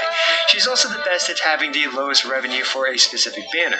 After Dendro though, Keqing has made quite a comeback and is now debatably one of the best on-field aggravate drivers at Constellation 0/1. Keqing also can maintain 100% uptime on her Electro Infusion. Our favorite child arsonist, Klee, has the overall highest amount of on-field pyro application in the game, with her burst, normal, and charge attacks, Jumpty Dumpties, and their mines. Constellation 2 Klee occasionally becomes the best option for supporting various new combos at Constellation 2 thanks to her being a Catalyst user, shredding defense, and being pyro. Sangonomiya Kokomi was one of the most scorned characters upon her release, but interestingly is now one of the most beloved characters in Abyss 12. She has the best reliable, energy-independent, off-field Hydro application for freeze, and provides valuable role consolidation for healer, freezer, and buffer by providing both the tenacity and thrilling tails buffs. Kokomi is the best at having some of the most predictable amounts of damage as well, thanks to her not being able to crit, and thanks to Dendro, Kokomi is an invaluable activator of Bloom. Kuki Shinobu is perhaps the most buffed characters in the entire game thanks to Dendro. Kuki is the best consolidation of healer and hyper bloom activator, and Kuki is one of the best low investment DPS characters for this reason. She's also one of the best options on the Electro side for applying Quicken for spread DPS. Layla has overall the second best shield in the game. She's also the only character that can literally sleep while murdering her enemies. Lisa boasts the best Electro, Team Defense, Shred, and Thrilling Tales equipper, making her the largest damage amplifier on the Electro side for Eula. Lisa has also found an incredible new role as probably the best 4-star aggravate DPS character, being able to trigger multiple aggravates every second thanks to the Thundering Fury, and thus also being able to trigger Fischl's second passive a ton.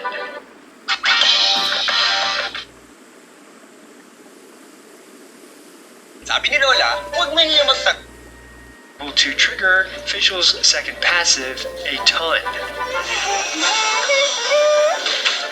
Mika is the newest addition to the roster. Our friendly little navigator provides the largest attack speed buff in the game. He also situationally provides the most physical damage, and at Constellation 6 he becomes the best buffer for physical damage. Mona has been put into an alternative outfit, but has always been the best damage amplifier for freeze teams, while also being Hydro, and occasionally the best nuke buffer for some showcases as well. I believe Mona also boasts the largest Hydro nuke in the game, at least for a single hit, but do correct me if I'm wrong about that. Our Archon of Turnips, Nahida, is also part of this list now. Nahida does a lot of stuff bestly. She has a very unique and the hugest hitbox for her elemental skill. She has the longest sticks on the enemy multi-target elemental application in the entire game. Nahida boasts the overall best off-field Dendro damage and the best off-field Dendro particle generation. It is the best off-field Dendro applicator in most situations. Constellation 2 Nahida makes her basically the best buffer for almost all types of Dendro damage, and she provides the largest Elemental Mastery buff to the on-field character through abilities, which is 250 Elemental Mastery. Nahida also has the longest lasting burst in the game, and I believe it has the largest radius as well. Nahida is also probably the best at dealing a lot of damage to enemies that are quite far from each other, and I guess she also has a very unique 1.5 gauge Dendro application. And Nahida happens to be the best persistent burning applicator to enable things like reverse melt. Nilo is next, and she's an extremely unique character. She has a very unique and consistent way to apply lots of Hydro around her with her Tranquility aura. Nilo is the only character that enables bountiful cores, which are extremely free-to-play friendly and extremely powerful.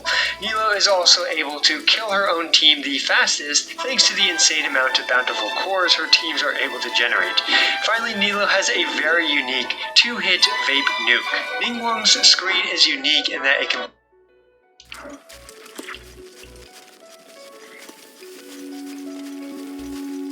Just wanted to make sure the music is working properly still.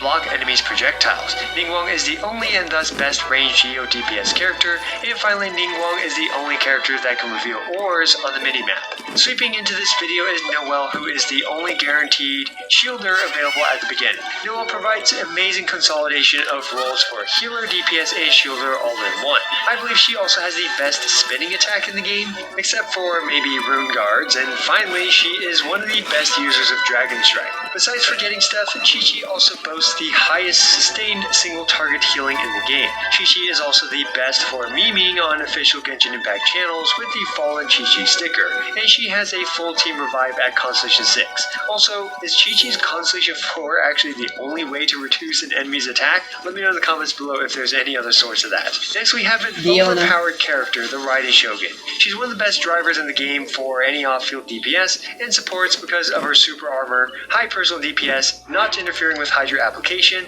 and finally by battering herself and the entire team. Speaking of battering, Raiden is unquestionably the best battery in the entire game, as her damage scales really well with energy recharge and battering functionality. Raiden also becomes one of the best DPS characters at Constellation 2, and thus has some of the best early constellations in the game. Her elemental skill is the longest lasting off-field Electro applicator in the game.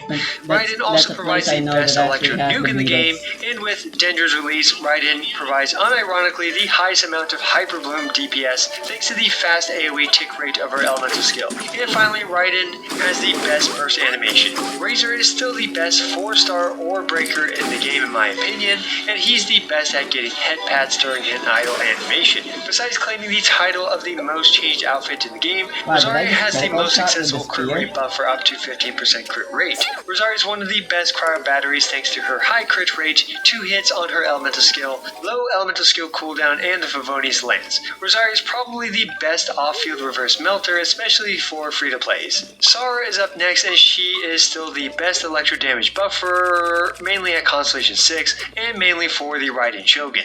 Sayu the Ninja has one of the best stamina-free movement options, and hands-free as well. Sayu is one of the best characters for exploration because of her movement, being a healer, using a claymore for ores, being Animo for animal resonance, and also her passive which allows her to catch bugs and stuff. Shenhe is the best cryo support for other cryo characters, providing the most flat cryo damage in the game and touches upon many different multipliers. And at Constellation 6, Shenhe is the best at making any melee character a strong DPS character when combined with Chongyun. Sucrose is the best reaction damage amplifier from the Animo side, especially if you don't have Constellation 2 Kazuha. Due to how Sucrose's elemental mastery sharing buffing off-field characters, Sucrose is the best at buffing Hyper Bloom damage for off-field Hyper Bloom activators like Kuki and Raiden. Sucrose is the best single-time swap for huge amounts of animal particles thanks to the 2 charges of her elemental skill and the sacrificial fragments. Toma has had a huge glow-up thanks to Dendro, and keeping it short and simple, Toma is the best option for activating Virgin. Tigari is the best ranged Dendro DPS character. He also has a unique confusion mechanic on his elemental skill that no other character can replicate. At Constellation 6, he has the fastest 3 consecutive charged shots in the game, and he is currently the only character that is able to locate Sumeru Ascension materials on the minimap. Animo Traveler is the best character you have access to for a very short amount of time at the very beginning of the game. For what it's worth, which is basically nothing in all honesty, Animo Traveler also has a unique infusion priority of Cryo, Pyro, Hydro, Electro, and Animo Traveler's burst is also situationally the best option for yeeting enemies across the map and thus making them impossible to hit. Animo Traveler is also, funnily enough, probably one of the best characters for drowning enemies in the overworld. Dendro Traveler is the best traveler at not just being a meme. Dendro Traveler has the best persistent and large radial Dendro application. Electro Traveler provides the most energy recharge stat to other characters in the party. As for anything else, well, you'll have to let me know because that's all I can think of for this character. Geo Traveler is able to place down the most constructs all at once on the screen thanks to her burst not counting towards the standard 3 construct limit.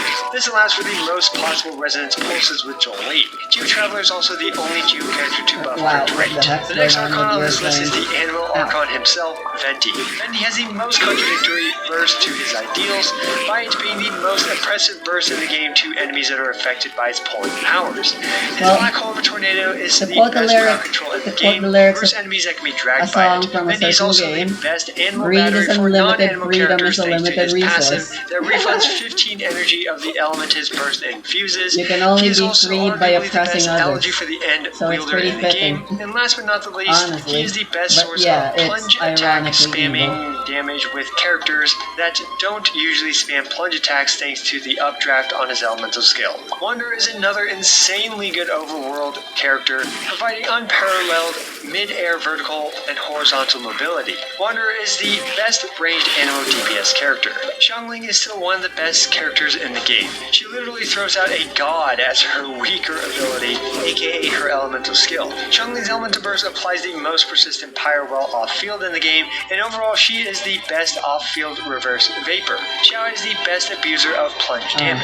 Xiao's it's elemental skill is damage. one of the fastest elemental skills in the game. Never mind. Up next is our water boy Xingqiu, who provides the second best off-field single target hydro damage in the game, or the best off-field hydro single target DPS in the game if you are counting only 4 stars. He is also one of the best sources for additional poise, aka resistance to interruption thanks to his elemental skill, and Xingqiu is one of the best options for generating Dendro cores. Xingqiu is one of the best reverse vape enablers, and he generates the most amount of hydro particles on an immediate cast of his elemental skill, which is a whopping 5 hydro particles. Xin Yan is best at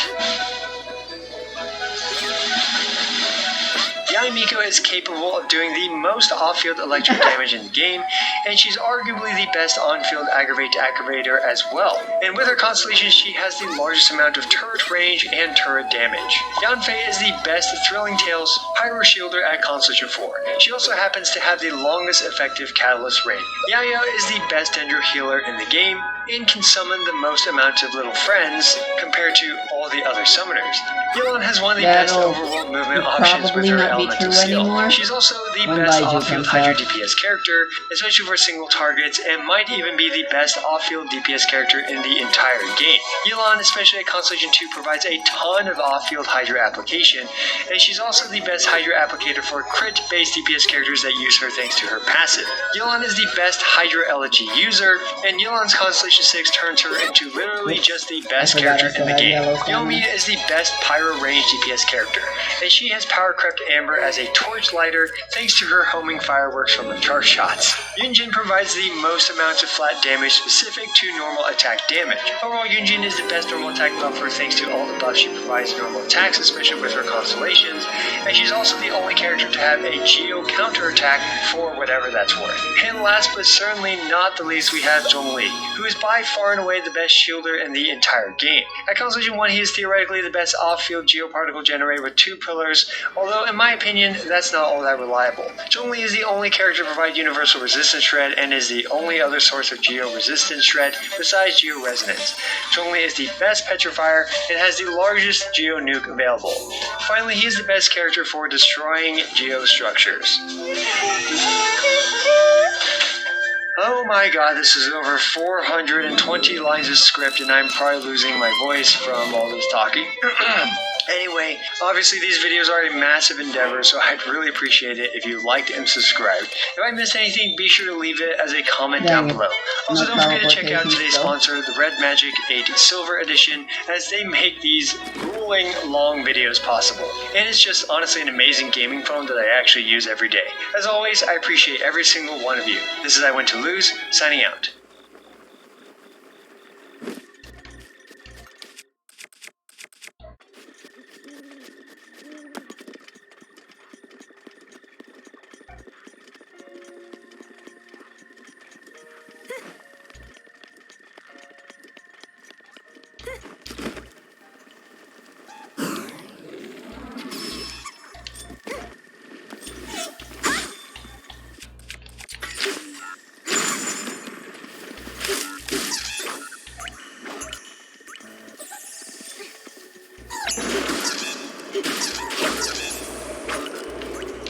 Thanks for the updraft, stupid!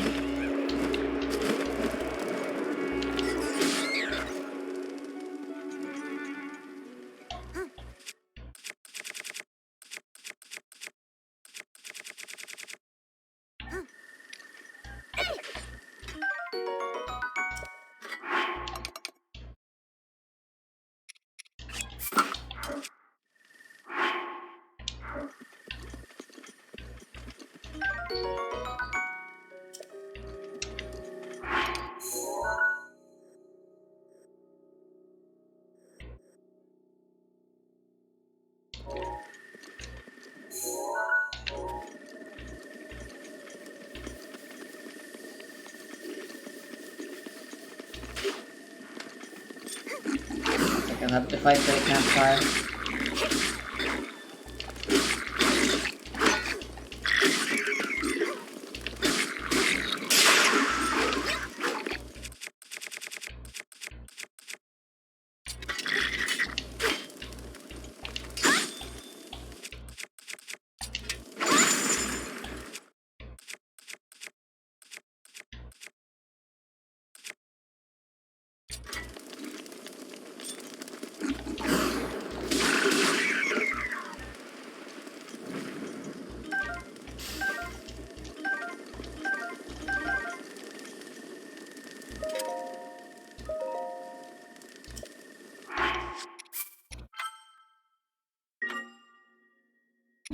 Could that be a meteor rod?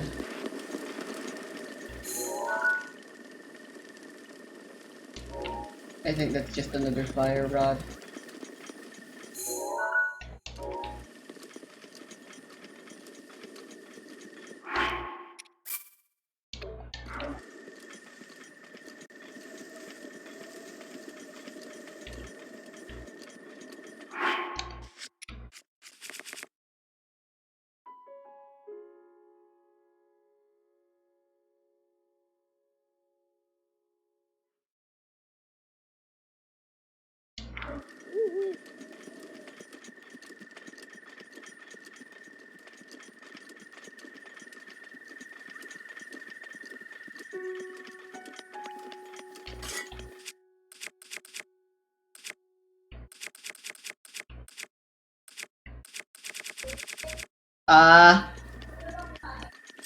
Sure.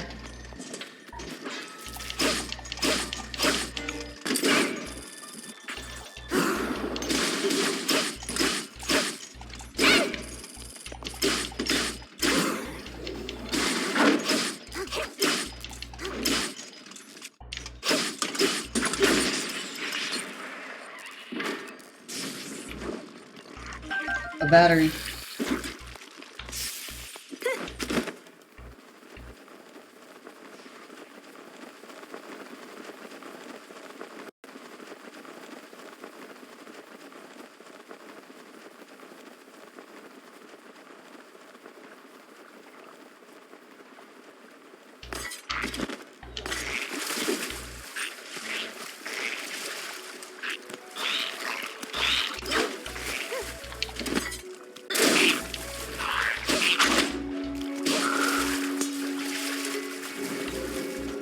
A red star.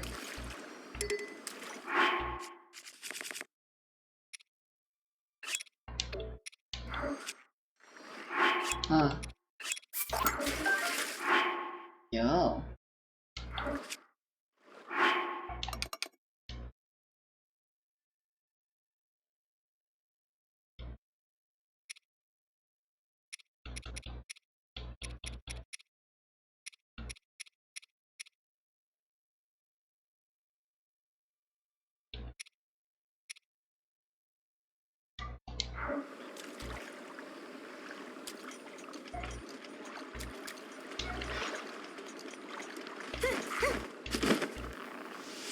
Oh my.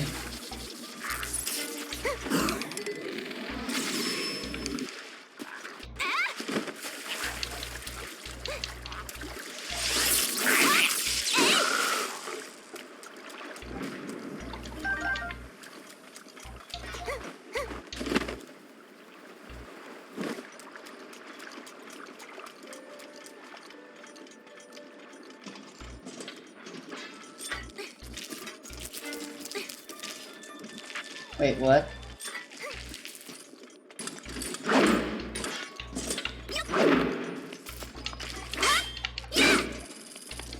Normal battle music is playing.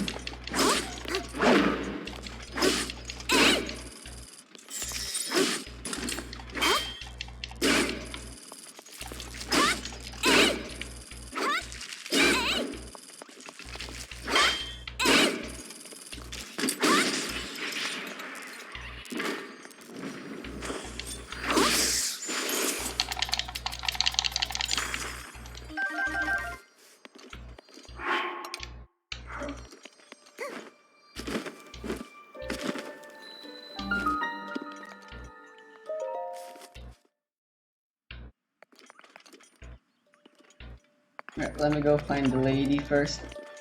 It's supposed to be here. Then beat that shrine and then I'm gonna go have lunch. Uh-oh.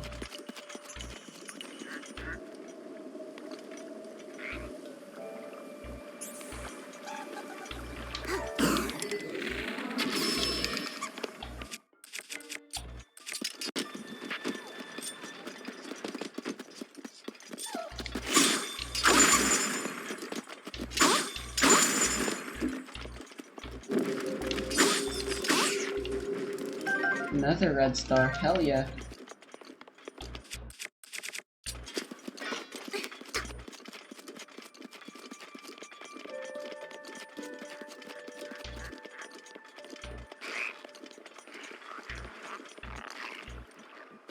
Sucks that I can't afford to be as reckless anymore, but...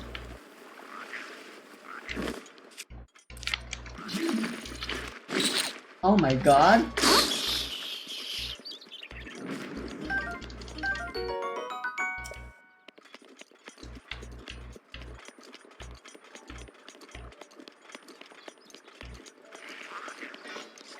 Where the hell is that Zora lady?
Where in darnation?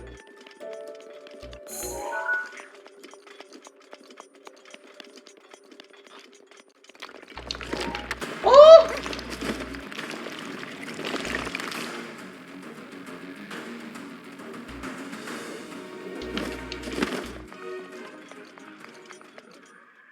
I'm just gonna complete the shrine. I give up on finding that lady.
I got some beef with this game. Yeah? Sonic Adventure Director's Cut, right? What's up, guys? I'm Limcube, a Breath of the Wild player and speedrunner that played the game for almost 5,000 hours at this point, and today I am ranking every single weapon in Breath of the Wild.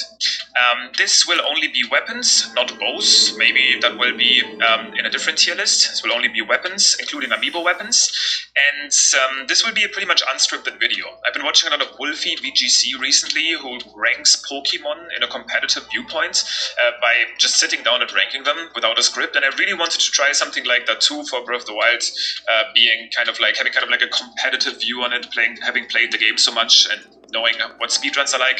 This will not be a speedrun tier list. I will be ranking these weapons from each perspective, from the speedrunner perspective, the casual player perspective, and the challenge runner perspective, just considering it all. And I will just talk about them, why they are good, what makes them good. If you like that sort of content, let me know in the comments, let me know what I should change, let me know what other tier lists you would like to see, and I'm just gonna hop right